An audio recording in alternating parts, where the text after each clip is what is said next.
जय हिंद एस्पिरेंट्स।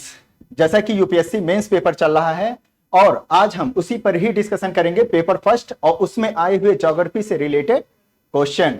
तो देर न करते हुए चलते हैं फर्स्ट क्वेश्चन पर। क्या क्वेश्चन पूछा गया था? प्राथमिक चट्टानों की विशेषताओं एवं प्रकारों का वर्णन कीजिए। देखिए, कभी भी क्वेश्चन को पढ़ने से पहले नोटिस करिए कि यूपीएससी आपसे कैसा वो क्वेश्चन पूछ रहा है। प्राथमिक चट्टान, पहला पोर्शन इसमें आ रहा है, इसको भी डिवाइड करिए 1 2, इसको दीजिए 3 नंबर और इसे दीजिए 4 नंबर और लास्ट में इसको 5 नंबर के साथ अपना आंसर पूरा कंप्लीट करके रख दीजिए। ओके, अब देखिए चट्टानों के बारे में पहले तो आपको परिभाषा एक उसकी देनी पड़ेगी।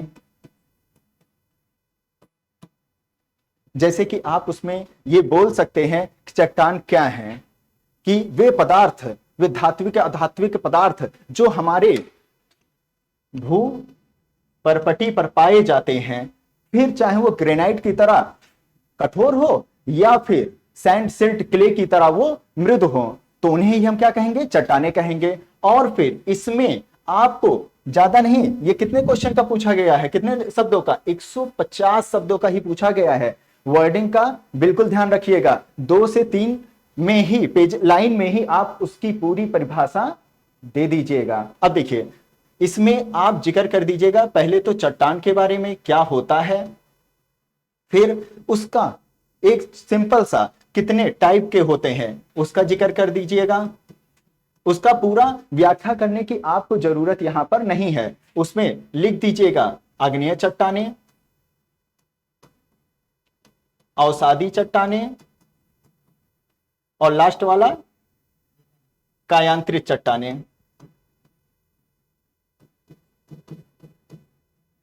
ओके, अब उससे आपसे क्या पूछा है? दूसरे पॉइंट पे सीधे जाइए। दूसरे पॉइंट पे आपको दिखेगा कि वो प्राथमिक चट्टानों के बारे में पूछ रहा है। अगर आपने हमारे चट्टान वाला क्लास किया है और वीडियो या तो सुना है, देखिए मेरी कोई भी क्लास या जो यहाँ क्लास करते हैं वो तो पूरी क्लास करते हैं, लेकिन जो वीडियो देखते हैं मुझे लगता है कि वो बीच में ही छोड़ के चले जाते हैं। लेकिन ऐसा मत करिए, कम से कम जितनी देर मैं पढ़ाता हूं 1 घंटा या 2 घंटा उसको पूरा कवर करिए।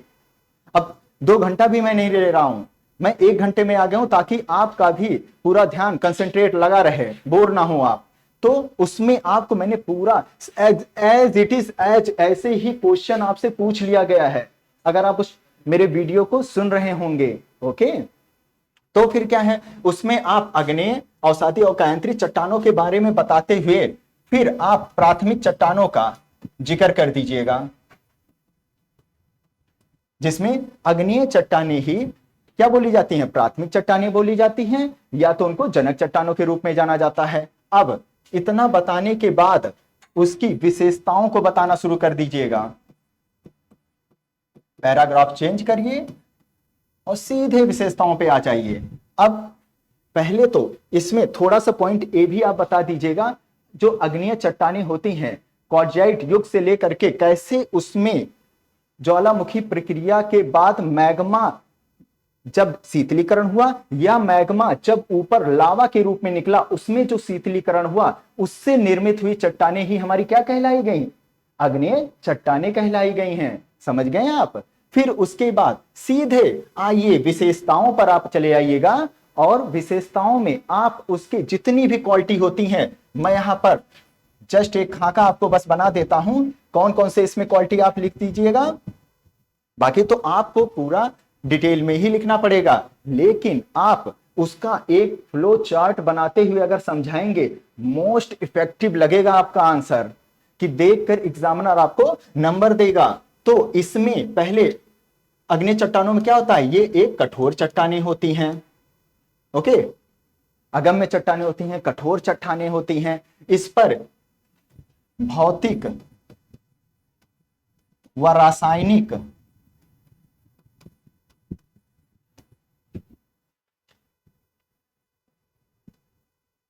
प्रभाव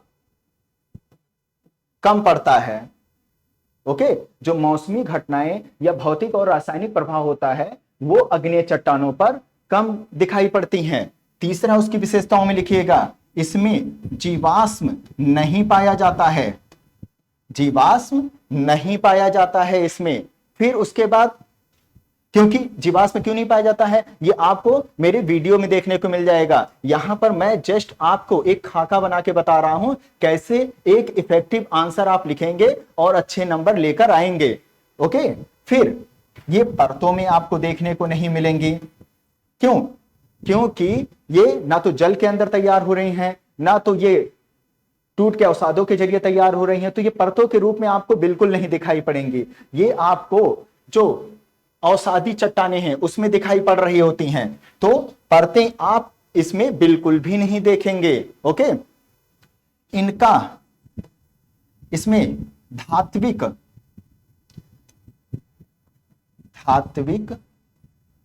खनिज बहुत होता है और साथ ही साथ अधात्विक भी। लेकिन आपको इसमें चूंकि जीवाश्म नहीं है तो इसमें आपको किसी भी प्रकार के फॉसिल फ्यूल्स नहीं देखने को मिलेंगे, कोयला नहीं देखने को आपको इसमें मिलेगा, तो ये सब उसमें आपको देखने को बिल्कुल नहीं मिलेंगे। ओके, हो गया ना विशेषताएं। और फिर उसके बाद इनके बारे में, चूंकि ये बहुत ज्यादा कठोर होती हैं तो इसमें खनन की क्रिया कम होती है।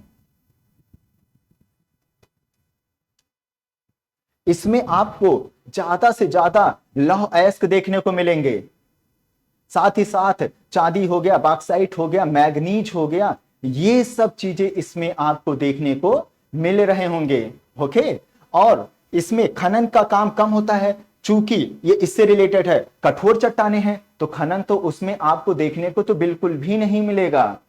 तो ये आप एक विशेषताओं के बारे में बताते हुए, ऐसे पॉइंट दर पॉइंट उसको दिखाते हुए जब आप मेंशन करेंगे तो आपका उत्तर एक इफेक्टिव आंसर की तरह दिखाई पड़ेगा। ओके, और इसमें कुछ एग्जाम्पल का भी मेंशन करते हुए चलिएगा, जैसे कि आपको प्रायद्वीपीय पठारी क्षेत्रों में ये चीज देखने को मिलेंगी, जिसमें दक्कन का पठार हो गया, ये सब तो अग्नेय चट्टानें से ही तो बनी हैं, बेसाल्टिक चट्टानों से ही तो बनी हुई हैं। कर्नाटक के धारवाड़ आर्कियन चट्टानों में भी आप यही चीज देखेंगे। ओके, इसीलिए वहां पर इतने सारे धात्विक खनिज होने के बावजूद भी किसी भी आंसर का एक इफेक्टिव आंसर क्या होता है मैं उसके बारे में भी बताता हूं।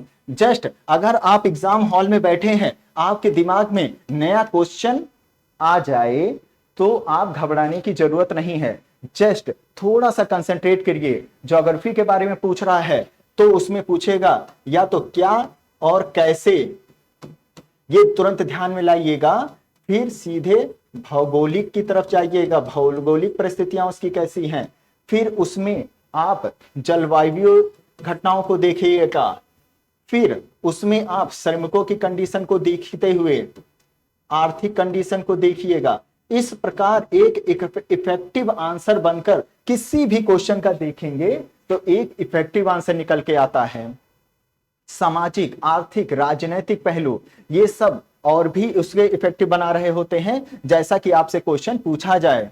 ओके, चूंकि यहां पर अभी आपसे विशेषताएं और प्रकार। अब आइए चौथे पॉइंट पे, प्रकार स्टेप बाय स्टेप चल रहे हैं हम, कोई इसमें दिक्कत नहीं आ रही है। चौथे पॉइंट पे आते हैं हम, इसको क्या मिटा दें, चलिए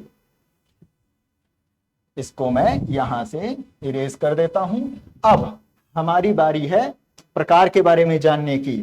ओके, अब प्राथमिक चट्टानें, सिंपल आप एक ऐसा ही फ्लोचार्ट बना दीजिएगा जिसमें उसका एक तो उत्पत्ति के आधार पर होता है, उत्पत्ति के आधार पर प्राथमिक चट्टानों का निर्माण होता है, या यहां पर आप ब्रैकेट में आग्नेय चट्टानें भी लिख दीजिएगा। ओके, और एक होता है रासायनिक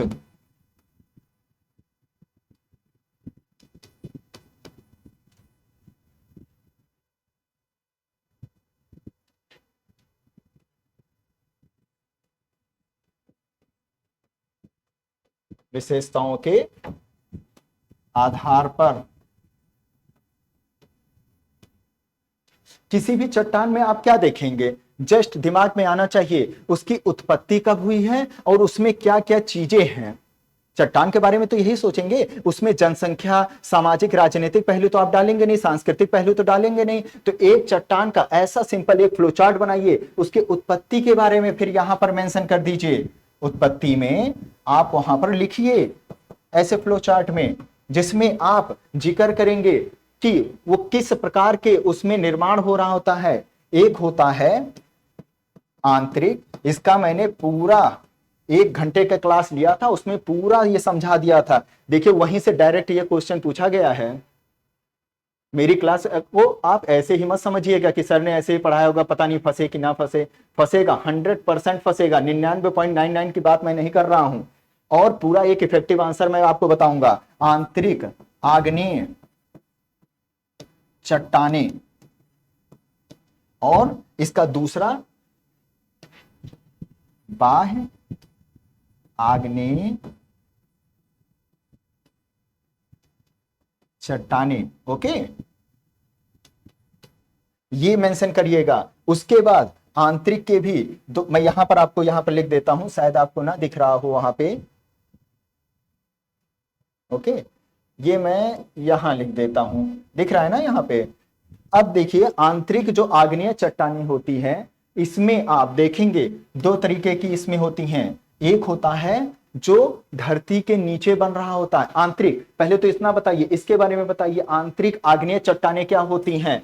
जो चट्टानें मैग्मा जो होता है, जब वो धरती के ही अंदर जो है उसका शीतलीकरण हो रहा होता है। पॉइंट टू बी नोटेड, शीतलीकरण, इस पॉइंट को याद रखिएगा, क्योंकि धरती के अंदर शीतलीकरण का प्रोसेस बहुत ही स्लो होता है। और शीतलीकरण इस इनवर्सली प्रोपोर्शनल होता है रवे के आकार का। एक मैथमेटिकल टर्म, एक फिजिकल टर्म, रवे के आकार का। इसलिए आपको आंतरिक आग्नेय चट्टानों में बड़े बड़े चट्टानें देखने को मिलेंगी, पैराक्लॉस्ट जिसे बोला जाता है। ओके, इसके बारे में लिखते हुए, और चूंकि इसमें शीतलीकरण धीमे हो रहा है तो इसमें रवे के आकार बड़े बड़े बन रहे होते हैं। फिर इसके भी 2 पार्ट होते हैं, वो कौन कौन से होते हैं। एक तो इसका पार्ट हो जाता है, मैं यहां पर लिख देता हूं, एक तो जो आंतरिक तल पर बन रहा होता है उसके, ओके, जिसको पातालीय बोला जाता है। पातालीय आंतरिक आग्नेय चट्टाने। एक होता है मध्यवर्ती। अब कहेंगे सर ये पातालीय या मध्यवर्ती आग्नेय चट्टानें क्या होती हैं। पातालीय, जिसमें मैंने आपको एग्जाम्पल दिया हुआ था, बिना एग्जाम्पल के आपका आंसर इफेक्टिव हो ही नहीं सकता है। क्यों, उसका भी मैंने बताया था। इदाहो बैथोलिथ,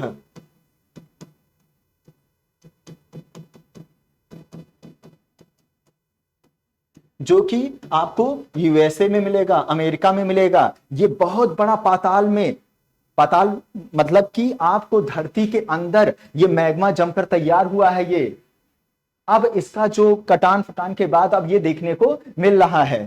फिर उसी के ही पातालीय हो गया, और फिर मध्यवर्तीय। मध्यवर्तीय में क्या है कि इसमें जब मैग्मा ऊपर निकल रहा होता है, तो जैसे कि यहां पर मैं आपको शो कर देता हूं, जैसे ये मैग्मा निकल रहा है तो यहां पर कुछ दरारें देखने को मिलेंगी, कुछ तलछटी देखने को मिलेंगी, कुछ सुराखें देखने को मिलेंगी। तो वहां पर जब ये अग्नेय या मैग्मा जो होता है वो जम जाता है, शीतलीकरण हो जाता है, तब ये चट्टानें दिखेंगी, जिसमें आपको दिखेगा कुछ सीट या सिल के आकार की यहां पर डायग्राम देखने को मिलेंगे। जिसका मैंने क्या एग्जाम्पल आपको बताया था, ये आपको मिलेगा भारत में ही छत्तीसगढ़ की तरफ, झारखंड की तरफ देखने को ये चीज मिल जाएगा। ओके, फिर मैंने आपको बताया था फैकोलिथ, जिसमें कुछ ऐसे ऐसे डायग्राम मैंने आपको बताए थे। इसमें किस प्रकार मैग्मा जम रही है। लैपोलिथ, लैकोलिथ, ये भी मैंने आपको बताया था। लैपोलिथ जिसमें उल्टे यू आकार की तरह दिखता है, उसमें मैग्मा जमा हुआ रहता है। ओके, लैपोलिथ कहलाता था। लैपोलिथ, इसका डायग्राम आपको देखने को मिल जाएगा, सिंहभूम क्षेत्र की तरफ देखने को मिल जाएगा। लैपो, जिसमें गुंबद नुमा, पूरा ऊपर नहीं निकला रहेगा, नीचे ही नीचे उसका जमा हो जाएगा। ये सब आपको मध्यवर्ती के अंतर्गत ही लिखना है एक छोटा सा डायग्राम बनाते हुए। तो ये फैकोलिथ, लैपोलिथ और ये सीट सिल, इसको यहां पर मेंशन करते हुए आप अपना आंसर लिखेगा। ज्यादा लंबा मत करिएगा, सिंपल 1-2 लाइन में लिखिएगा, डायग्राम बनाइएगा, फ्लोचार्ट बनाइएगा, फिर उसी के साथ आइएगा बाह्य आग्नेय चट्टानों में। बाह्य आग्नेय चट्टानों में क्या करिएगा, इसमें भी बस सिंपल लिख दीजिएगा कि जब मैग्मा ऊपर की ओर आ जाता है, वहां पर लावा के रूप में जम रहा होता है। इसका एग्जाम्पल वहां पर जरूर दीजिएगा। बेसाल्टिक चट्टानों का वहां पर निर्माण होता है। इसमें आपको देखने को मिलेगा ग्रेनाइट चट्टाने, सबसे इंपॉर्टेंट ग्रेनाइट चट्टाने यहां पर देखने को मिल रही होंगी। ओके, यहां पर आपको बेसाल्टिक चट्टाने जो कि दक्कन के पठार में देखने को मिलेगा। यहां पर चूंकि ये ऊपर आ चुका है, यहां पर शीतलन का प्रोसेस जो होता है तेज हो गया है, इसलिए वहां पर रवे का आकार क्या हो जाएगा, छोटा छोटा हो जाएगा। समझ रहे हैं, लैपली के आकार में, मटर के दाने के आकार में वहां देखने को मिलने लगेंगे, मतलब कि छोटे से बड़ा छोटे में ही दिखने को मिलेगा। फिर सीधे आ जाइए आप रासायनिक विशेषताओं के आधार पर, जिसमें मैंने आपको बताया था सिलिका के आधार पर कि किस प्रकार सिलिका की मात्रा डिक्लेयर करता है मैग्मा के गाढ़ेपन से, और ये इनवर्सली डायरेक्टली ही प्रोपोर्शनल होता है उसके अम्लीयता के। ओके, और इनवर्सली प्रोपोर्शनल होता है घनत्व के। इसका मैंने पूरा आपको यहां पर दिखाया हुआ था, मैं दिखा देता हूं फिर से एक बार, जिसमें मैंने आपको बताया था ग्रेनाइट, रायोलाइट, एंडेसाइट,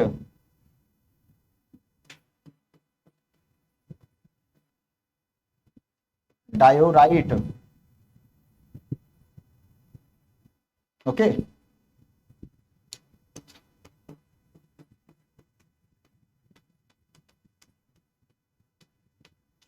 गैब्रो,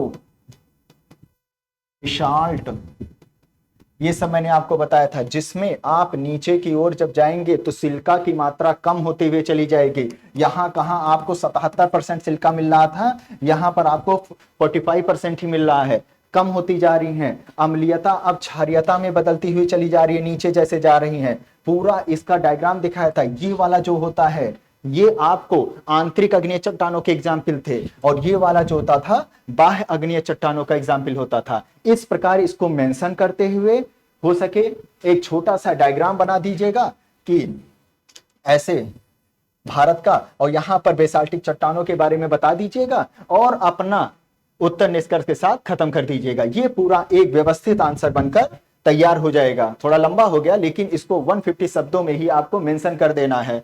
फिर आइए नेक्स्ट क्वेश्चन पर चलते हैं, जिसमें पूछा गया है दक्कन ट्रैप की प्राकृतिक संसाधन संभावनाओं की चर्चा कीजिए। अब देखिए यूपीएससी ने आपसे क्या पूछा है, पहले तो वो पूछ रहा है दक्कन ट्रैप के बारे में, वहां पर नंबरिंग करिए। फिर उसने पूछा है प्राकृतिक संसाधनों के बारे में, ओके, फिर उस पर आपसे चर्चा करने के लिए कह रहा है। दक्कन ट्रैप, पहले तो इसका आप सिंपल परिभाषा एक छोटी सी दीजिए।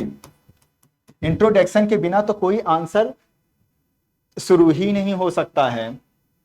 ओके, इसमें आप बताइए कि किस प्रकार प्रायद्वीपीय पठार का ही एक हिस्सा होता है दक्कन ट्रैप। क्रेटेशियस युग से निर्मित वो लावा के जमाव से, उसमें शीतलीकरण के प्रोसेस से जो बेसाल्टिक चट्टानों का निर्माण हुआ है, जो अभी मैंने आपको बताया था, उससे तैयार हुआ दक्कन ट्रैप है। ओके, इसके बारे में बताइएगा। फिर इसमें आप ये भी लिखिएगा कि कैसे उसमें मौसमी परिघटनाओं के साथ, ज्यादा नहीं अभी जाइएगा, परिभाषा में इतना ही लिख करके आप आगे बढ़ जाइएगा, उसके प्राकृतिक संसाधनों में आ जाइएगा। अब प्राकृतिक संसाधनों को बनाने से पहले आप दक्कन ट्रैप में कौन कौन से प्रकार होते हैं, उसकी क्या क्या विशेषताएं होती हैं, ऐसे शो करते हुए चलिएगा। कैसे, मैं दिखाता हूं आपको। यहां पर उत्तरी दक्कन और यहां पर दक्षिणी दक्कन क्षेत्र, जिसे महाराष्ट्र क्षेत्र भी बोला जाता है, महाराष्ट्र पठार के नाम से भी जाना जाता है। ये उत्तरी वाला महाराष्ट्र पठार के नाम से भी आपको देखने को मिल जाएगा। ओके, फिर इसके भी कई पार्ट होते हैं। उसका आप कहेंगे सर ये तो लंबा हो जाएगा, नहीं, आप एक फ्लो चार्ट में इसको दिखाइए, फिर उसमें परिभाषा 2 से 3 लाइन में दीजिए, फिर उसको फ्लो चार्ट के जरिए आप जस्ट इतना लिखिए कि इसके 2 पार्ट होते हैं, उत्तरी दक्कन महाराष्ट्र पठारी क्षेत्रों की जो प्राकृतिक संसाधन है उसकी संभावना है, उस पर चर्चा आप करेंगे, जिसमें आप जिक्र करिएगा। इस पर मैं अभी आगे वीडियो लूंगा, जस्ट मैं आपको यहाँ पर एक खाका बता दे रहा हूँ, मेरी क्लास सुन लीजिएगा, वहां पर पूरी डिटेल मैं आपको देने वाला हूँ। यहाँ पर जैसे कि उसका महानदी बेसिन, गड़जात पहाड़िया क्षेत्र, ओके, और कौन सा, छत्तीसगढ़ बेसिन वहां पर देखने को मिलेगा, दंडकारण्य का क्षेत्र। अब इसके बारे में लिख लीजिएगा, महानदी, यहां पर महानदी नदी बहती है, यहां पर इसकी जो सहायक नदियां हैं, शिवनाथ, हसदो, माद, ईड, उसका जिक्र कर दीजिएगा। ओके, मतलब ऐसे एक गाने की तरह याद कर लीजिएगा, शिवनाथ, हसदो, ईड, जोंक, ये इसकी सहायक नदियां होती, तेल इसकी सहायक नदियां होती हैं, उनके द्वारा बहाकर लाई गई जो औषधि मिट्टी होती है वो वहां के प्राकृतिक संसाधन के लिए काफी इंपॉर्टेंट होती है। वहां पर आपको साल, सागौन जैसे वृक्ष देखने को मिल जाएंगे, और साथ ही साथ इन क्षेत्रों में आपको गड़जात जो कि उड़ीसा का पार्ट है, इन सब के जो चट्टाने होती हैं ये आर्कियन युग से में भी निर्मित है, और साथ ही साथ इसमें आपको ग्रेनाइट चट्टानों के भी गुण देखने को मिल जाएंगे, विंध्यन से लेकर कुछ गुण इसमें आपको देखने को मिलेंगे। और इसमें खनिज संसाधनों पे सीधे चले आइएगा, तो उसमें क्या क्या पाई जाती हैं कि उसमें आपको, जैसे कि उड़ीसा तो बेसाल्ट चट्टानों के, बेसाल्ट जो हमारा होता है उसके लिए तो नंबर 1 पे आता है। ओके, और साथ ही साथ यहां पर आपको कई प्रकार के अन्य खनिज तत्व देखने को मिलेंगे। तो ये क्षेत्र जो होता है कृषि के लिए तो महत्वपूर्ण है ही, साथ ही साथ आर्थिक पहलुओं के लिए भी ये महत्वपूर्ण है। ओके, फिर छत्तीसगढ़ का बेसिन, छत्तीसगढ़ में तो आपको मिलेगा कोरबा क्षेत्र, छत्तीसगढ़ बेसिन में भी यहां पर अमरकंटक की पहाड़ियां देखने को मिलेंगी, वहां से निकली हुई नदियां देखने को मिलेंगी, उनके द्वारा जो उपजाऊ क्षेत्र क्रिएट किया गया वो देखने को मिलेंगी, वहां पर जो वनस्पतियां उगी हैं वो देखने को मिलेंगी, और साथ ही साथ उनसे क्या कैसे कैसे लोगों का, जैसे कि वहां के जो भी जनजातीय क्षेत्र हैं और भी लोगों का कैसे विकास हो रहा है वो देखने को मिलेगा। और यहां पर आपको सबसे बड़ा कोरबा का क्षेत्र जो कोयला के लिए फेमस है, और डल्ली राजहरा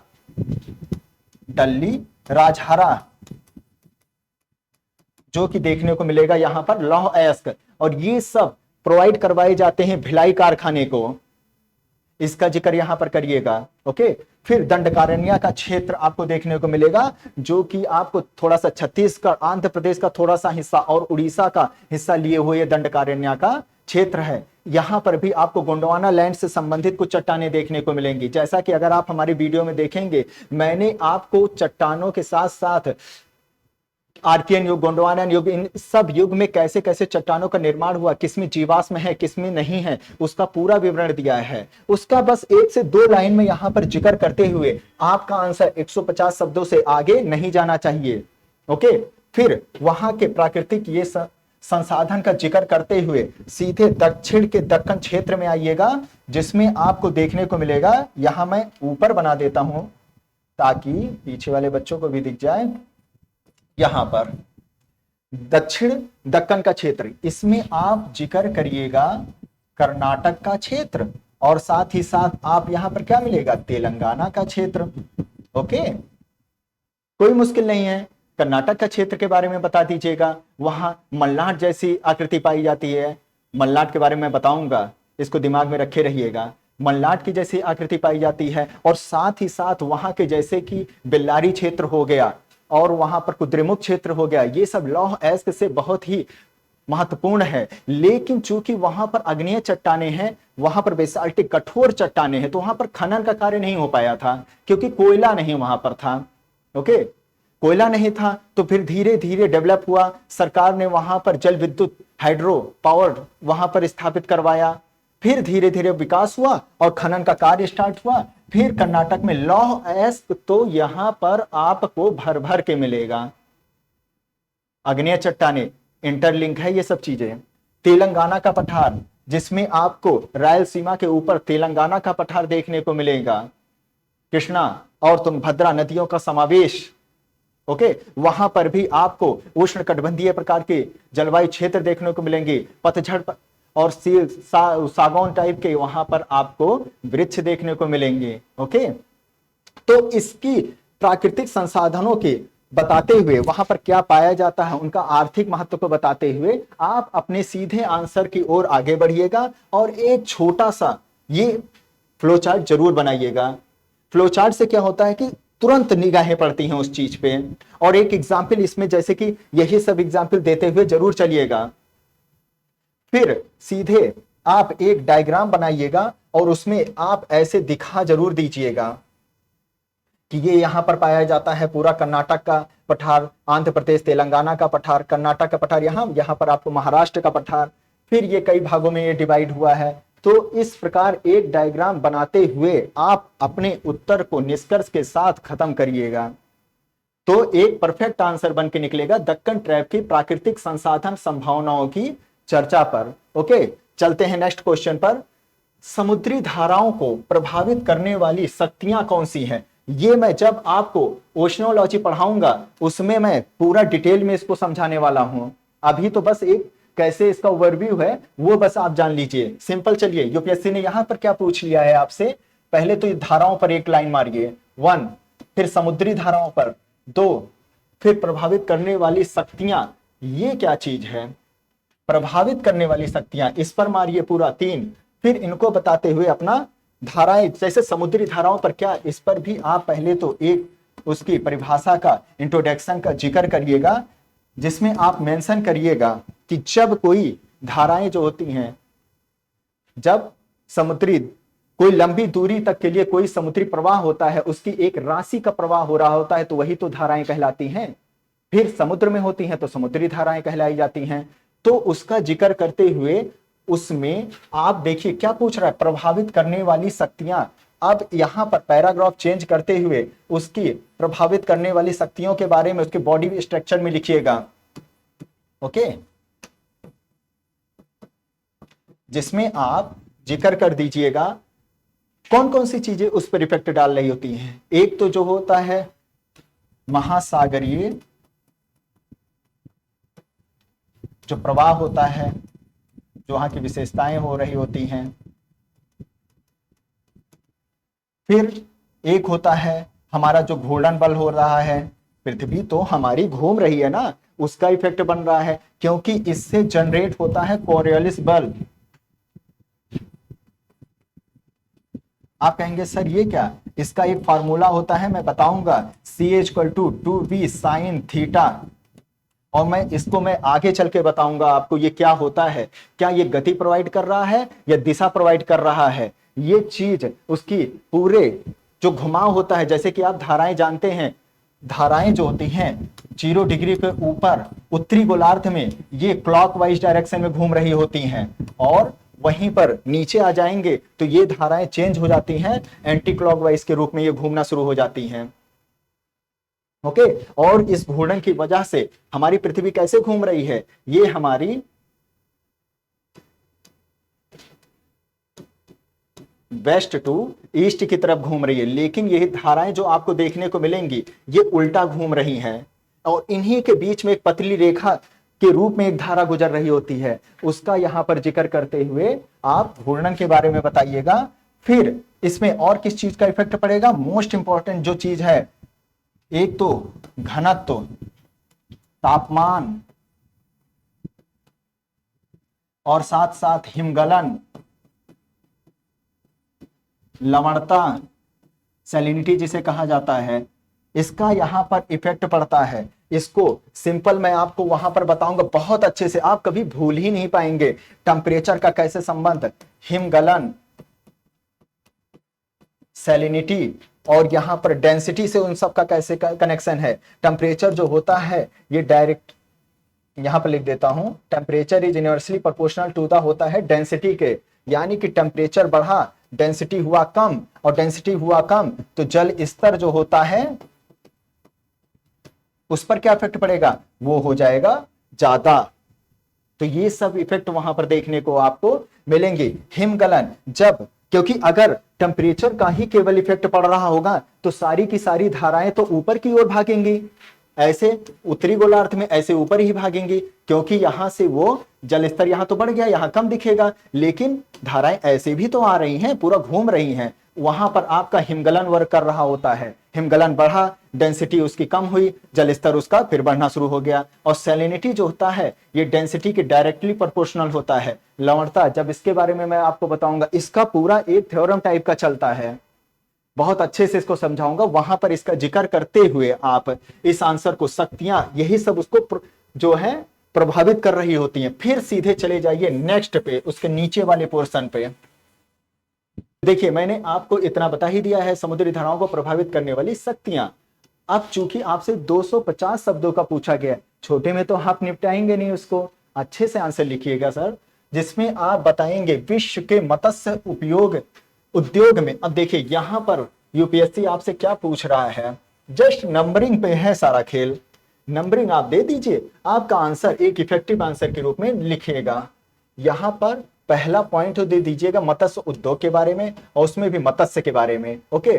फिर विश्व में उसका क्या, पूरे केवल भारत में ही नहीं पूछ रहा, पूरे विश्व में उसके योगदान का क्या वर्णन है, किसके, इन धाराओं के, समुद्री धाराओं का क्या योगदान होता है मत्स्य उद्योग के लिए। अभी बता, इसको मैं यहां पर आपको थोड़ा सा बता ही देता हूं। इसके लिए सिंपल आपको, जैसे कि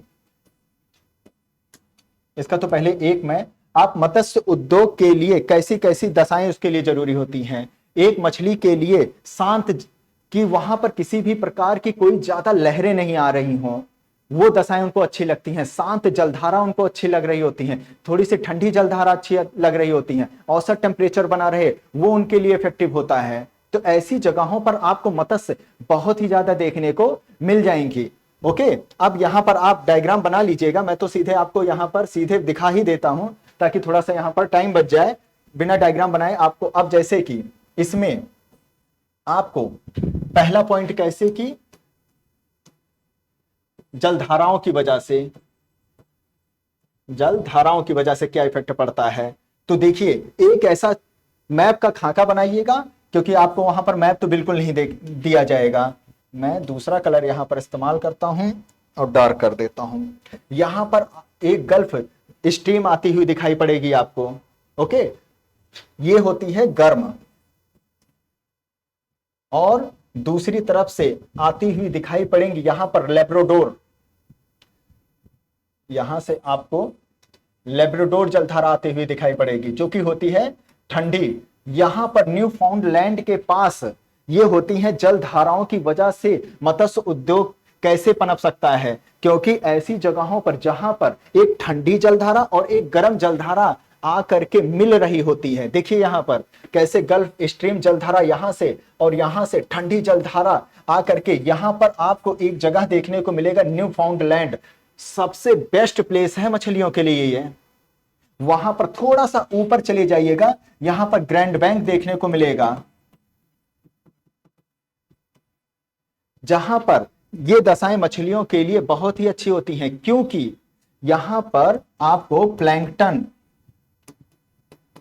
सर ये प्लैंकटन क्या होता है, ये प्लैंकटन जो होता है ये समुद्र में पाई जाने वाली वनस्पतियां होती हैं, उनके पनपने के लिए बहुत ही अच्छा प्लेस होता है, और यहीं पर ही सारी मछलियां फिर आ जाती हैं, क्योंकि वहां पर उनको वो सारी दशाएं मिल रही होती हैं, ओके। इसलिए न्यूफाउंडलैंड का ये एरिया, और इसको आप अपने एग्जाम्पल में मेंशन जरूर करिएगा। और फिर जब यही गल्फ स्ट्रीम यहां जाकर ये मुड़ रही होती है और यहां से ठंडी, ये ऊपर से ये ठंडी ग्रीनलैंड की धारा आ रही होती है यहां पर, तो इस जगह पर आपको नॉर्थ सागर के पास, उत्तरी सागर जिसे बोला जाता है, हिंदी में ही लिख देता हूं, उत्तरी सागर, यहां पर आपको डागर बैंक दिखेगा, ये हिस्सा यहां पर, ये देखिए यहां पर मैं आपको निशान बना देता हूं, यहां पर एक, यहां पर आपको मछली मिल रही थी क्योंकि यहां पर मिल रहा था एक, ये एरिया ठंडे और गर्म जलधाराओं का यहां क्षेत्र था, इसका जिक्र करिएगा। या तो यहां से आती हुई क्यूरेशियो की गर्म जलधारा, यहां से उपोष्टक की ठंडी जलधारा, जापान के समीप इस जगह पर आपको मछलियों का अच्छा उत्पादन देते हुए दिखेंगे। इसके अलावा दूसरा पॉइंट आप क्या मेंशन करिएगा, सेकंड पॉइंट, कि मग्न तट का क्या असर पड़ रहा होता है, क्योंकि मग्न तट एक ऐसा क्षेत्र होता है, मैंने आपको संरचना में बताया था कि मग्न तट वाले एरिया में सूरज की जो किरणें होती हैं काफी अच्छी प्रोवाइड हो रही होती है मछलियों के लिए, और मछलियों के लिए ये काफी इफेक्टिव होती हैं, इसलिए मछलियां वहां पर ज्यादा पनप रही होती हैं। तो जो मग्न तट एरिया जैसे हो गया, हमारे यहां पर चले जाइए, पूरा एरिया आपको आंध्र प्रदेश, तमिलनाडु, उड़ीसा के क्षेत्रों में, केरल के क्षेत्रों में आपको मछलियां भर भर के देखने को मिल जाएंगी तटीय क्षेत्रों में। ओके, इसके अलावा कटी फटी जो क्षेत्र होते हैं, सर ये कटी फटी क्षेत्र क्या होता है, तीसरे पॉइंट पे आप कटी फटी जो तटीय क्षेत्र होता है, जैसे कि नॉर्वे का ये वाला हिस्सा देखेंगे, यहां पर क्या होता है कि कोई भी धारा कितनी भी स्ट्रांग आ रही है, वो कभी भी वहां पर स्ट्रांग कंडीशन में नहीं पहुंच पाएंगी, वो टकराते हुए चली जाएंगी, धीमी हो जाएंगी, मृद हो जाएंगी, शांत हो जाएंगी। और शांत ही तो जगह मछलियों के लिए अच्छी होती है, साथ ही साथ मछुआरों के लिए भी अच्छी होती है, किसी भी प्रकार की आपदा से उनकी रक्षा हो रही होती है। ओके, तो ये क्षेत्र बहुत ही इफेक्टिव क्षेत्र होता है यहां पर। फिर इसके अलावा आप फोर्थ पॉइंट में जिक्र कर दीजिएगा कि किस प्रकार अन्य क्षेत्र जो हो जाते हैं, ठंडे इलाके जो होते हैं, ये एरिया भी जो होता है मछलियों के लिए बहुत ही इफेक्टिव होता है, यहां पर मछलियां बहुत ही ज्यादा आती हैं। ओके, तो ये एग्जाम्पल देते हुए आप मत्स्य उद्योग में इनके योगदान का वर्णन करते हुए अपने आंसर को विद मैप के साथ कंप्लीट करिए, और एक निष्कर्ष, प्यारे निष्कर्ष के साथ, निष्कर्ष आपका हमेशा पॉजिटिव ही होना चाहिए, नेगेटिव पहलू में मत जाइएगा, पॉजिटिव निष्कर्ष देते हुए वहां पर उसकी एंडिंग करिए। ओके, फिर आगे क्वेश्चन पर हम चलते हैं। क्षोभ मंडल, क्या यहां पर क्वेश्चन पूछ रहा है, क्षोभ मंडल वायुमंडल का एक महत्वपूर्ण परत है जो मौसम प्रक्रिया को निर्धारित करता है। ये क्या पूछ रहा है, जैसे कि इसमें पहला पॉइंट मेंशन करिए कि क्षोभ मंडल के बारे में आपको बताना है। ओके, क्षोभ मंडल के बारे में आप उसको जानकारी दीजिए। फिर उसमें एक महत्वपूर्ण जो उसकी क्या क्या उसकी जैसे कि परतें होती हैं, उसकी एक बाह्य परतें होती हैं आंतरिक, क्षोभ मंडल के उस बारे में उसमें क्या जिक्र आप कर देंगे कि वो कितनी ऊंचाई पर पाया जाता है, उसे संवहनीय, ये जस्ट इंट्रोडक्शन में आप जरूर दे दीजिएगा, संवहनीय मंडल भी कहा जाता है। ओके, मौसमी मंडल भी कहा जाता है, या परिवर्तनीय मंडल भी कहा जाता है। और यहां पर आपको ये कितने पे मिलेगा, ये औसतन 13 किलोमीटर की ऊंचाई पर देखने को मिलेगा।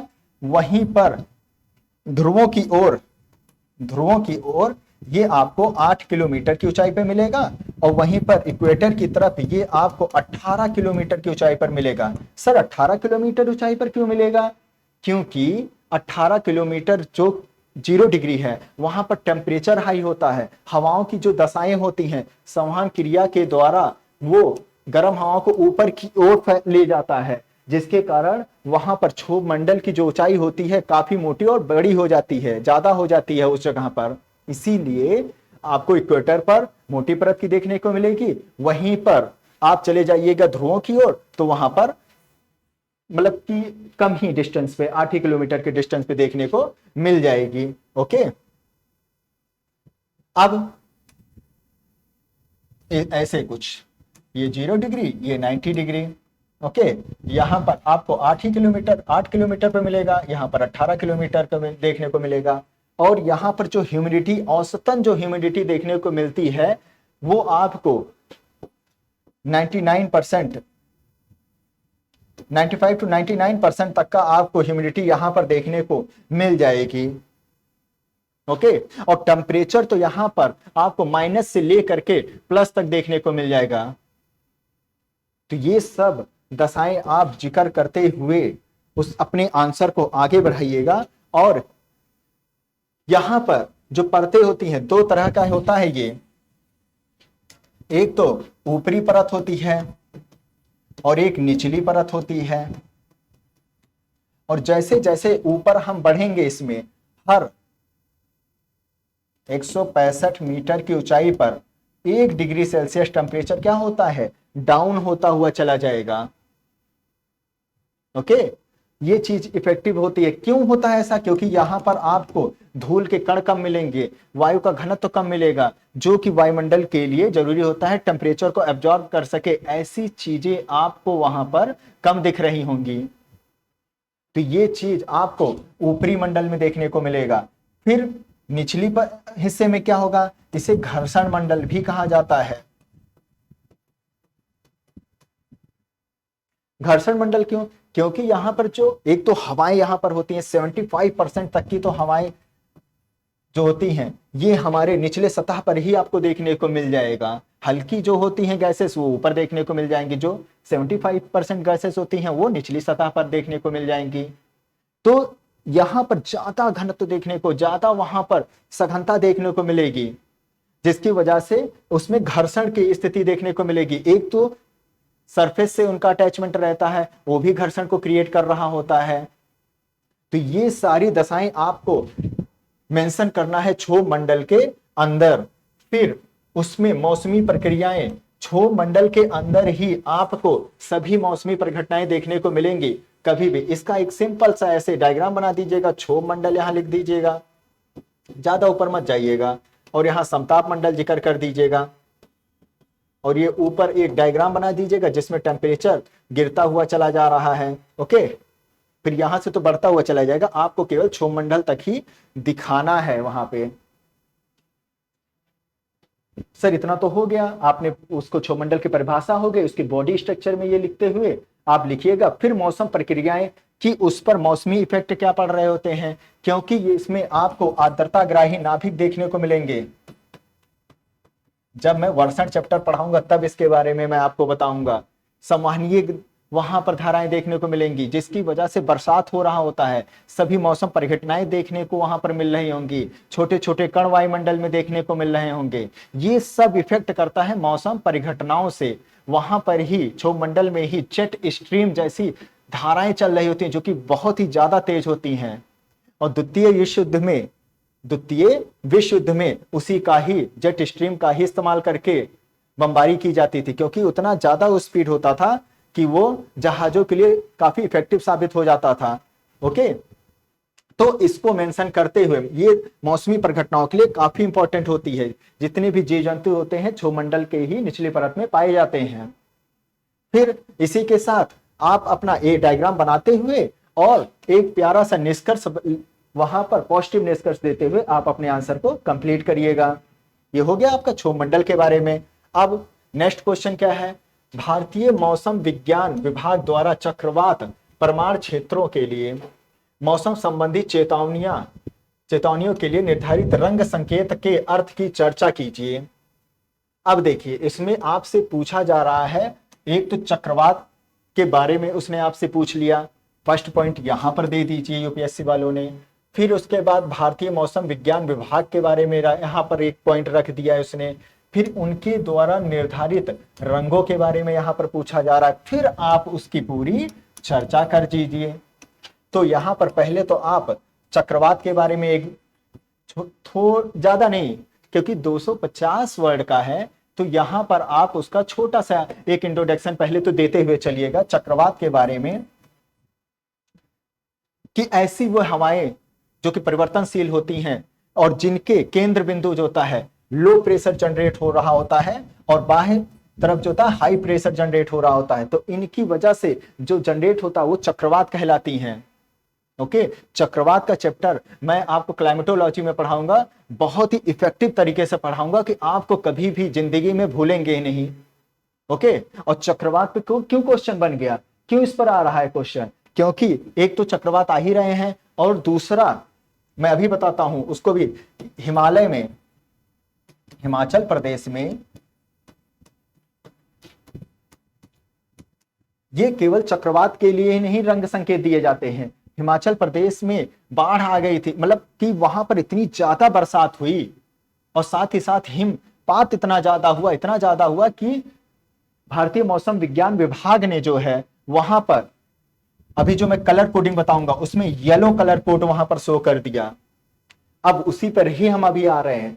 फिर चक्रवात के बारे में बताते हुए भारतीय मौसम विज्ञान के बारे में एक लाइन में बता दीजिएगा कि ये मिनिस्ट्री ऑफ अर्थ साइंस के तहत आता है, जिसका बाकी तो ऑप्शन में लिखने की कोई जरूरत नहीं है, 1875 में कहीं बना था ये। फिर मिनिस्ट्री ऑफ अर्थ साइंस के तहत आता है, जो कि चक्रवात या बाढ़ और अन्य मौसमी परिघटनाओं की वजह से ये कलर संकेत के माध्यम से चेतावनियां प्रोवाइड कर रहा होता है। अब आइए सीधे आप कौन कौन से रंग संकेत वहां पर दे रहा होता है। उसमें वो 4 कलर होते हैं, जिसमें एक कलर का कोई महत्व नहीं रह जाता है। मैं इसको यहां पर इरेज कर देता हूं, मैं दिखा देता हूं आपको। पहला कलर जो होता है वो ग्रीन कलर को शो कर रहा होता है। ग्रीन, ऑल इज वेल, कोई दिक्कत नहीं है, सब कुछ ठीक है। इसमें किसी भी प्रकार का सरकार आपको नोटिफिकेशन नहीं भेजेगा, किसी प्रकार का अनाउंसमेंट नहीं होगा, कुछ भी नहीं होगा। लेकिन उसके बाद आता है येलो कलर की बारी। येलो कलर कोड, जिसमें बताया जाएगा कि अब तैयार हो जाइए, बी अवेयर। तैयार अभी नहीं कह रहा है कि आप एक सचेत हो जाइए, उसमें बी अवेयर हो जाइए। ये उतना इफेक्टिव नहीं होगा, लेकिन हाँ थोड़ा खतरनाक होता है ये। इसमें समय समय पर सरकार आपको चेतावनियां देती रहेगी। फिर तीसरे पॉइंट पे आइएगा, जिसमें नारंगी कलर देखने को, ऑरेंज टाइप का कलर देखने को आपको देखने को मिलेगा। नारंगी कलर ये देखने को मिलेगा। ये बताता है बी प्रिपेयर्ड होने के लिए कि अब आप तैयार हो जाइए, काफी खतरनाक चक्रवात अब आने वाला है, काफी खतरनाक बाढ़ आने वाला है, जिससे संचार माध्यम ठप हो सकता है और साथ ही साथ आपको जनधन की हानि भी हो सकती है और परिवहन के माध्यम भी इफेक्टिव हो सकते हैं, उस पर असर पड़ सकता है। ये सब उसमें बताया जाएगा, टेलीकास्ट किया जाएगा अच्छे से। फिर उसके बाद सबसे खतरनाक आता है colour code, red colour code. इसमें क्या होगा, इसमें कहेगा टेक एक्शन लेने की बात अब करेगा कि अब खतरनाक जो भी, चाहे चक्रवात हो चाहे बाढ़ हो, आ चुका है। इसमें काफी जनधन की हानि होगी। इसमें आपका जैसे कि जो परिवहन के साधन होंगे, रेल हो गया, जहाज हो गया, इसको ठप कर दिया जाएगा, रोक दिया जाएगा, लोगों को कहीं और विस्थापित करने के लिए कह दिया जाएगा, ताकि जनधन की हानि कम हो, लोगों को किसी भी प्रकार का दिक्कतें न प्रोवाइड हो, है ना, किसी भी प्रकार का उनको दिक्कत ना हो। और साथ ही साथ अब तो पहले तो क्या था कि संचार माध्यम पर भी इफेक्ट पड़ता था, लेकिन नए नए टेक्नोलॉजी आ गए हैं, तो सैटेलाइट के माध्यम से उन टेक्नोलॉजी के द्वारा अब लोगों को सचेत किया जाता है। कहा जाता है, मछुआरों से कहा जाता है कि अब आप आने वाला चक्रवात आने वाला है, प्लीज अब आप मत जाइएगा मछली पकड़ने या कुछ भी, क्योंकि ये घटनाएं बहुत ही खतरनाक साबित हो सकती हैं। तो इसका जिक्र आप करते हुए, संकेतों का जिक्र करते हुए, फिर एक डायग्राम यहां पर जरूर आप मेंशन कर दीजिएगा। ये करंट का मुद्दा था, इसीलिए आपसे पूछ लिया गया था। फिर यहां पर कोई भी चक्रवात दिखाते हुए, जैसे कि यहां पर जनरेट होता हुआ चक्रवात, ज्यादातर चक्रवात तो आपको अंडमान निकोबार द्वीप समूह, इधर बंगाल की खाड़ी की तरफ से जो नीचे हिस्सा है हिंद महासागर में देखने को मिल जाता है। वो इफेक्टिव होता है लो प्रेशर और हाई प्रेशर की वजह से, इसीलिए अरब सागर की तरफ कम और यहां बंगाल की खाड़ी की तरफ से ज्यादा चक्रवात आते हुए दिखाई पड़ते हैं। कितने चक्रवात आए हैं, एनसी आ चुका है, गुलाब चक्रवात आ चुका है। ओके, तो उनका आप यहां पर जिक्र करते हुए अपना आंसर लिखिएगा, डायग्राम बनाइएगा, फ्लो चार्ट के रूप में उसको शो करिएगा। ऐसे ही कौन कौन से कलर होते हैं, फिर एक इफेक्टिव निष्कर्ष लिखते हुए आप अपने आंसर को खत्म कर दीजिएगा। फिर चलते हैं भारत में, नेक्स्ट क्वेश्चन है, भारत में पवन ऊर्जा की संभावनाओं का परीक्षण करिए। पहला पॉइंट दीजिए, पवन ऊर्जा, इसके परीक्षण करने की बात कर रहा हूं, उनके सीमित क्षेत्रीय विस्तार के कारणों को समझाइए। भर भर के क्वेश्चन पूछा गया है ज्योग्राफी के बारे में इसमें।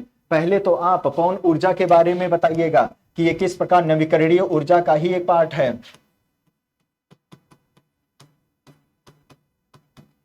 ओके, ये जब आपको हम संसाधन के बारे में, ऊर्जा चैप्टर के बारे में बताएंगे, तब वहां पर इसके बारे में हम पूरा डिटेल आपको देंगे। फिर उसकी जो संभावनाएं हैं उसमें, जैसे कि भारत में उसका क्या महत्व है, कि भारत में अभी भी ये 5वें नंबर पर आता है, विंड एनर्जी पावर में 5वें नंबर पर आता है। और हमारे करंट पहलू को इसमें जरूर मेंशन करिएगा। अभी तो 2022 तक सरकार का लक्ष्य था कि 150 गीगावाट जो रिन्यूएबल एनर्जी है उसमें 100 गीगावाट तो हम सोलर से तय करेंगे और 60 गीगावाट जो होता है विंड एनर्जी से हम पूरा करेंगे। लेकिन 2030 जब ग्लासगो का सम्मेलन हुआ था, कोप 26 ग्लासगो सम्मेलन, वहां पर हमारे प्रधानमंत्री जी द्वारा पंच अमृत की बात कही गई थी, पंच अमृत की बात कही गई थी, जिसमें लक्ष्य रखा गया कि 2030 तक हम रिन्यूएबल एनर्जी को आगे बढ़ाएंगे। ओके, और साथ ही साथ हम, और इसमें इसके अलावा 100 यहां पर 150 लिख दिया है, 175 होना चाहिए था। 175 गीगावाट में 100 गीगावाट जो होता है सोलर के लिए था और 60 विंड एनर्जी के लिए, और बाकी जो अन्य एनर्जी के लिए था उसमें, कि उसमें भी कई आ जाते हैं, ओशियन से जनरेट हो जाता है, उनसे टरबाइन से क्रिएट किया जा रहा होता है, टाइड से हो जाता है, तो वो सब एनर्जी उसमें आ जाते हैं। यहां पर आप सही कर लीजिएगा। और ग्लासगो में पंच अमृत सम्मेलन हुआ था, जिसमें अब ये लक्ष्य 500 गीगावाट तक कर दिया गया है, जिसमें रिलायंस इंडस्ट्री ने कह दिया कि 100 गीगावाट तो रिन्यूएबल एनर्जी हम खुद जनरेट करके देंगे आपको। ओके, तो करंट का मुद्दा था, इसलिए क्वेश्चन यहां पर बनकर तैयार हो गया। पवन ऊर्जा के क्षेत्र में पहले नंबर पर अभी भी कौन है? चीन है। ये इसके बॉडी पार्ट में लिखिएगा आप, उसका पहले तो एक इंट्रोडक्शन दीजिएगा, फिर उसके बॉडी पार्ट में आप उसको लिखिएगा कि भारत में उसका कौन सा नंबर है, कौन सा प्लेस है। फर्स्ट प्लेस पे चीन है, और साथ ही साथ वहां पर किन, भारत में कहां कहां पर यह पाया जाता है, जैसे कि इसके लिए क्या क्या दशाएं होती हैं, जहां पर हवाएं ज्यादा होती हैं उन्हीं वहीं पर ही तो लगा सकते हैं ना, कि कहीं भी लगा देंगे आप। तो इसके लिए उपयुक्त दशाएं सबसे ज्यादा तो आपको देखने को मिलेगा तमिलनाडु क्षेत्र में। पवन चक्कियां सबसे ज्यादा तमिलनाडु में देखने को मिलती हैं। दूसरे नंबर पे, या हम यूं कहें कि सबसे बड़ा पवन चक्की जो है गुजरात में देखने को आपको मिलेगा। और विश्व में अगर वहीं हम बात करें तो चाइना हुआ, अमेरिका हुआ, जर्मनी हुआ, स्पेन हुआ, ये आता है। फिर हमारा कहीं नंबर आता है भारत का 5वें नंबर पे। ओके, इसका जिक्र करते हुए, उसकी संभावनाओं को बताते हुए कि रिन्यूएबल एनर्जी उससे क्या क्या होता है, जो कि उसके लाभ में ही आ जाएगा। पहला तो पर्यावरण प्रदूषण नहीं होगा, कोयला पर हमारी निर्भरता कम हो जाएगी, इसमें जो इसकी लागत का इसका जो मेंटेनेंस का जो भी खर्चा आता है वो कम हो जाता है, खर्चा जो होता है वो कम हो जाता है, रखरखाव का जो इसका खर्चा होता है वो यहां पर कम हो जाता है। ओके, और चूंकि पर्यावरण को प्रदूषण नहीं करेगा तो कितना इफेक्टिव है ना, कि नहीं तो एनटीपीसी में तो कोयला ही कहते इस्तेमाल किया जाता है। इसका यहां पर जिक्र करते हुए, और इसमें थोड़ा सा आप उसकी समस्याओं का भी जिक्र कर दीजिएगा, जैसे कि इनसे एक तो शोर बहुत होता है, पक्षियों को बहुत ही हानि पहुंचती है। बेचारी पक्षियां क्या होती हैं, इनके जो जाल हो, इनका जो पंख होता है उसमें फंस जाते हैं, उनके चपेट में आकर के उनकी मृत्यु हो जाती है। या तो असमान हवाएं होती हैं वो इनको इफेक्ट कर रही होती हैं। जब लगातार आपको हवाएं नहीं मिलेंगी तो कैसे ये पवन चक्कियां चल पाएंगी। तो इसका यहाँ पर आप थोड़ा सा समस्याओं का भी जिक्र करते हुए अपने ये सीमित क्षेत्रीय विस्तार में उसका जिक्र करिएगा कि भारत में जो होता है, पूरे भारत में तो आप पवन चक्की नहीं लगा पाएंगे। जहां जहां पर उसके अनुकूल दशाएं होती, जहां पर लगातार हवाएं वहां पर मिल रही होती हैं, वहां पर सघन माहौल ना हो, तो वहां पर आप पवन चक्की लगा सकते हैं, जो कि कई लोगों को तो इफेक्टिव भी, वो बिजली भी काफी प्रोवाइड कर रहा होता है। तो इसका जिक्र आप उसके सीमित, बाकी तो मैं इसको आपको जब मैं पवन ऊर्जा वाले पार्ट में बताऊंगा तो पूरा डिटेल में वहां पर दूंगा। अभी तो मैं जस्ट एक खाका बता रहा हूं, फिर उसके साथ आप एक निष्कर्ष देते हुए अपने आंसर को खत्म कर दीजिएगा। चलते हैं नेक्स्ट क्वेश्चन पे। रबड़ उत्पादक देशों के वितरण का वर्णन करते हुए उनके द्वारा सामना किए जाने वाले प्रमुख पर्यावरणीय मुद्दों को इंगित कीजिए। इसको भी 250 वर्ड में ही आपको मेंशन करना है। ओके, इसमें क्या बात कर रहा है वो आपसे, यूपीएससी क्या पूछ रहा है, उस आपसे पूछ रहा है रबड़ उत्पादक के बारे में। और देशों के वितरण मतलब कहां कहां वो फैला हुआ है उसके बारे में पूछ रहा है, मेंशन करिए। दूसरे पॉइंट पे उसको रखिए, वर्णन करते हुए उनके द्वारा सामना किए जाने वाले प्रमुख पर्यावरणीय मुद्दों को यहां पर जिक्र करते हुए। तो पहले सिंपल आप रबड़ के बारे में थोड़ा सा एक इंट्रोडक्शन यहां पर आप वहां पर मेंशन कर दीजिएगा। प्राकृतिक रबड़, कृत्रिम, अब तो कृत्रिम रबड़ को बढ़ावा दिया जाने लगा है। तो प्राकृतिक रबड़ रबड़ जो होता है ये सबसे ज्यादा मिलता है आपको कहां पर, ये जब शुरुआत में 20वीं सदी का दौर था उससे पहले ये सबसे ज्यादा या तो अमेजन के जंगलों में मिलता था या जायरे के जंगलों में इसका ज्यादा उत्पादन किया जाता था। वहां के वृक्ष से प्राप्त जो दूध होता है जिसे लेटेक्स कहा जाता है उनसे निर्मित होता था रबड़। एक इंट्रोडक्शन में इसका जिक्र करिएगा, फिर उसके बॉडी पार्ट में जाइएगा, आप उसके बारे में बताइएगा कि कैसे उसका विस्तार हुआ था। आप अमेजन नदी के बारे में अमेजन का जो पूरा क्षेत्र है और जायरे नदी जो कि आपको अफ्रीका में देखने को मिलेगा, ये आपको ब्राजील के पूरे एरिया में देखने को मिलेगा। लेकिन यहां पर ज्यादा इफेक्टिव नहीं हो पाई, यहां पर केवल 2% ही रबड़ का उत्पादन किया जाता है। क्यों? क्योंकि यहां पर एक तो श्रमिकों की कम उपलब्धता और साथ ही साथ इनसे उनको कोई लाभ नहीं मिल पा रहा था। यानी कि एक तो गरीब जो क्या कहेंगे कि उनके पास लागत का अभाव था, रुपयों का अभाव था उस जगह पर, उसकी वजह से वो इस क्षेत्र में आगे नहीं बढ़ पा रहे थे। और साथ ही साथ समुद्र तल स्तर से जो समुद्र का था वहां से दूरी थी, इनकी तटीय क्षेत्र जो कहेंगे वहां से काफी दूर थे, उसका भी इफेक्ट पड़ रहा था। परिवहन का अलग इफेक्ट पड़ रहा था इस पर। तो ये सब दशाएं, श्रमिक तो इसके लिए बहुत ही जरूरी होते हैं, बहुत ही ज्यादा, क्योंकि बिना उनके तो ये काम हो ही नहीं सकता है। तो ये सब दशाएं, लागत भी लग रहा था उसमें फिर ज्यादा, तो ये सब इफेक्ट डाल रही थी। और साथ ही साथ जलवायु परिवर्तन हो रहा था। और फिर धीरे धीरे 20वीं शताब्दी, इस समय जब ये जनरेट बनाया जा रहा था तब सबसे पहले इसको आप पेंसिल के ऊपर देखेंगे रबड़ के रूप में इसका इस्तेमाल किया जा रहा था। ओके, रबड़ के रूप में पेंसिल के ऊपर। फिर धीरे धीरे समय चेंज हुआ, 20वीं शताब्दी जब आ गई तो 20वीं शताब्दी के बाद दक्षिण पूर्व एशिया में सबसे ज्यादा इसका निर्माण किया जाने लगा, इसका उत्पादन किया जाने लगा।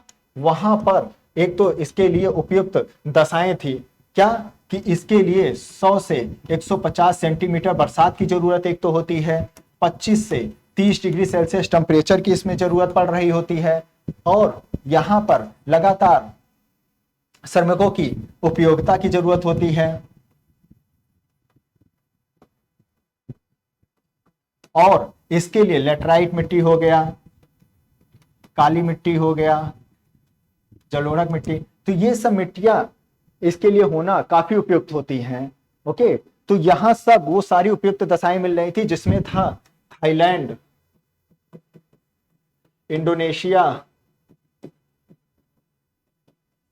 भारत तो हमारा चौथे नंबर पे आता है रबड़ उत्पादन में, प्राकृतिक रबड़ उत्पादन में।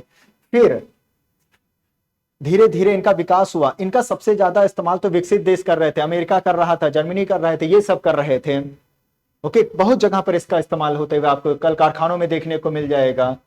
हर जगह तो रबड़ का इस्तेमाल आपको देखने को मिल जाता है, टायरों में देखने को।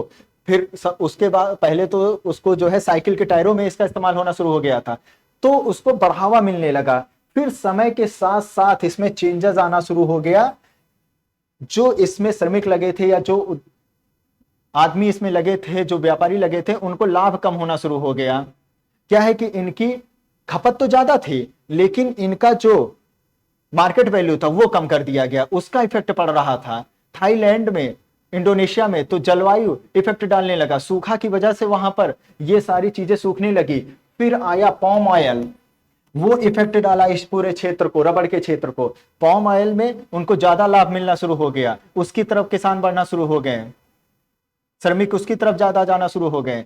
तो ये सब इफेक्ट डाल रहा था। ये उसके पर्यावरणीय मुद्दों में उसको मेंशन करिएगा और इसी के साथ अपना आंसर वहां पर मेंशन करिएगा और साथ ही साथ पूरे एक छोटा सा खाका बना दीजिएगा और वहां पर आप जैसे कि ये पूरा एक मैप यहाँ पर ऐसे ही बना दीजिएगा, क्योंकि वहां पर तो मैप आपको बनाना ही पड़ेगा, ऐसे नहीं अवेलेबल हो पाएगा। और दिखा दीजिएगा कि यहाँ रबड़ पाया जाता है, भारत के केरल तो मोस्ट इंपॉर्टेंट है रबड़ उत्पादन के लिए।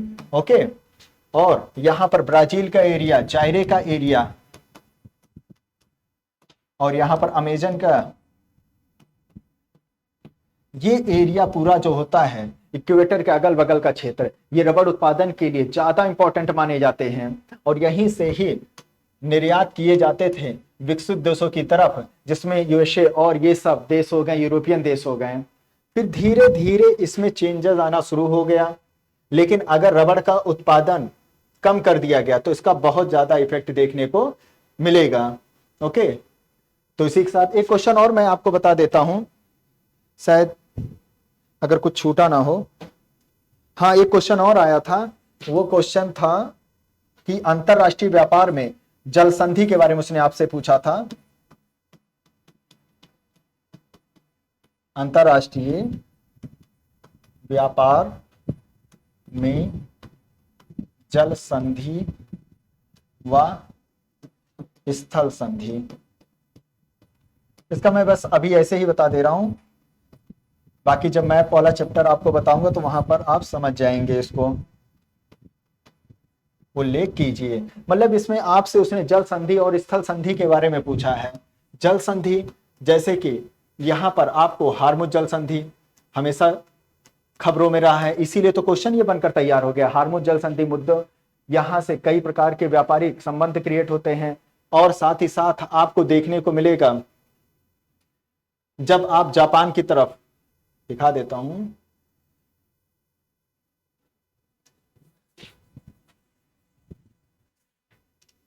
एक तो ये हार्मुज जल संधि, ये काफी इफेक्टिव साबित होता है। बाबल मंडेव जल संधि, इसकी वजह से व्यापार को काफी सुगमता होती है, उसका जिक्र आप उसके एग्जाम्पल में जरूर करिएगा। और साथ ही साथ आपको यहां पर जिब्राल्टर जल संधि यहां पर देखने को मिलेगा, जो कि यूरोप और अफ्रीका का एक पार्ट है। यहां पर मलक्का और जावा जल संधि जो देखने को मिलेगा।